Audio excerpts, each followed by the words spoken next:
আপনাদের সবাইকে স্বাগতম করছি একটা আপডেট ভিডিওতে। আজকের এই ভিডিওটি খুবই গুরুত্বপূর্ণ, কারণ আজকের এই ভিডিওতে একটা খুব রিসেন্ট আপডেট আপনাদের সাথে শেয়ার করব, যেটা শুনে আপনারা অনেকেই খুশি হবেন। সেটা হচ্ছে ট্যুরিস্ট ভিসা চালু হচ্ছে। শুধুমাত্র এই ভিসাটা হিন্দু সম্প্রদায়ের যারা রয়েছেন আপনারা তাদের এই ভিসাটা দেওয়া হবে, এবং এই ভিসাটা দেওয়া হবে পুজোর ঠিক আগে আগে।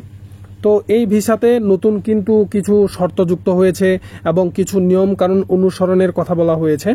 তাই আজকের এই ভিডিওটি আপনারা যারা বাংলাদেশের হিন্দু সম্প্রদায়ের ভাই বোনেরা রয়েছেন, আপনার জন্য এই ভিডিওটি খুবই গুরুত্বপূর্ণ।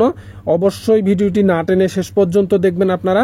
আর আপনি যদি আমাদের চ্যানেলে নতুন দর্শক হয়ে থাকেন, তাহলে অবশ্যই চ্যানেলকে সাবস্ক্রাইব করে পাশে আসা বেল বাটনে ক্লিক দিয়ে রাখুন, যাতে করে আমরা নতুন নতুন ভিডিও আপডেট দিয়ে থাকলে যেন আপনি সাথে সাথেই দেখতে পারেন। তো চলুন ভিডিওটিতে একটি লাইক দিয়ে মূল যে আলোচনা, সে আলোচনা শুরু করা যাক।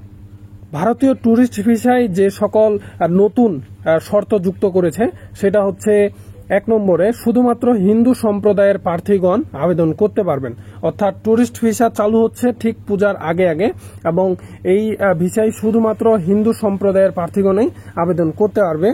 তারপর 2 নম্বর যে শর্ত, সেটা হচ্ছে শুধুমাত্র পুজো চলাকালীন সময়ের জন্য এই ভিসা দেওয়া হবে। অর্থাৎ পুজো সাধারণত 10 থেকে 12 দিনের জন্য হয়ে থাকে, সেই 10-12 দিনের জন্যই এই ট্যুরিস্ট ভিসাটা দেওয়া হবে আর কি। এছাড়াও কিছু বেসিক শর্ত রয়েছে, চলেন আমরা সেই শর্তগুলো দেখে নেই।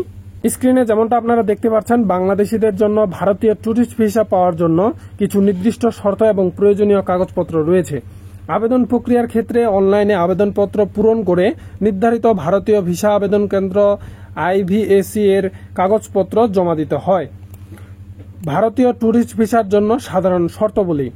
ভ্রমণের উদ্দেশ্য অবশ্যই পর্যটন, আত্মীয় স্বজনের সাথে দেখা করা অথবা ধর্মীয় উদ্দেশ্যে হতে হবে। ট্যুরিস্ট ভিসায় ভারতে অন্য কোনো কাজ, যেমন হচ্ছে কাজ করা বা দীর্ঘমেয়াদী বসবাস করা অনুমোদিত নয়। এরপর হচ্ছে পাসপোর্টের মেয়াদ।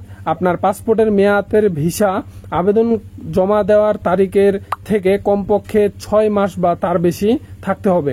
পাসপোর্টে ভিসার সিল করার জন্য কমপক্ষে 2টি ফাঁকা পৃষ্ঠা থাকতে হবে, এবং পুরনো পাসপোর্ট থাকলে সেটিও কিন্তু জমা দিতে হবে। এরপর যেটি শর্তে বলা হয়েছে, আর্থিক সচ্ছলতার প্রমাণ দিতে হবে। আপনার ভারত ভ্রমণ এবং সেখানে থাকা খাওয়ার খরচ বহন করার মতন পর্যাপ্ত আর্থিক সক্ষমতা থাকতে হবে। এর প্রমাণ্য হিসেবে ব্যাংক স্টেটমেন্ট গত 6 মাসের অথবা ডলার এন্ডোর্সমেন্ট কমপক্ষে $150 সমমানের বৈদেশিক মুদ্রা অথবা আন্তর্জাতিক ক্রেডিট কার্ডের প্রমাণপত্র জমা দিতে হবে। এরপর আরও একটি যেই শর্ত রয়েছে, সেটি হচ্ছে ফেরত আসার প্রমাণ দিতে হবে। আপনাকে প্রমাণ করতে হবে যে আপনার নিজ দেশে অর্থাৎ বাংলাদেশে ফিরে আসার যথেষ্ট কারণ আছে, যেমন চাকরি, ব্যবসা, সম্পত্তি বা পরিবারের সাথে শক্তিশালী বন্ধন, এরকম আপনাকে শর্ত দেখাতে হবে। এছাড়াও আবাসন প্রমাণ, আপনার বর্তমান আবাসনের প্রমাণ হিসেবে বিদ্যুৎ বিল, তারপর হচ্ছে টেলিফোন বিল অথবা গ্যাস বা পানির বিলের কপি দেখাতে হবে। তারপর হচ্ছে আবেদনকারীর বয়স। অপ্রাপ্তবয়স্কদের ক্ষেত্রে বাবা মায়ের সম্মতিপত্র এবং তাদের পাসপোর্টের ফটোকপির প্রয়োজন পড়বে। ভালো রেকর্ড, আবেদনকারীর কোনো অপরাধমূলক রেকর্ড থাকা উচিত নয়।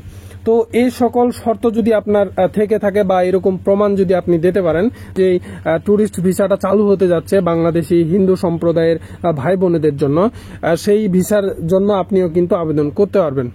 তো আজকের এই ভিডিওতে আমি আপনাদের এটুকু বিষয় ক্লিয়ার করে দিলাম যে বাংলাদেশি যারা হিন্দু সম্প্রদায়ের ভাই বোনেরা রয়েছেন, তাদের জন্য ট্যুরিস্ট ভিসা চালু হতে যাচ্ছে, এবং সীমিত সময়ের জন্য 10 থেকে 15 দিনের জন্য, শুধুমাত্র ভারতে গিয়ে পূজাটা পালন করে আসার জন্য।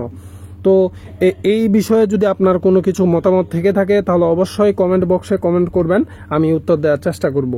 ততক্ষণ পর্যন্ত আপনারা সকলেই ভালো থাকুন, সুস্থ থাকুন। আল্লাহ হাফেজ।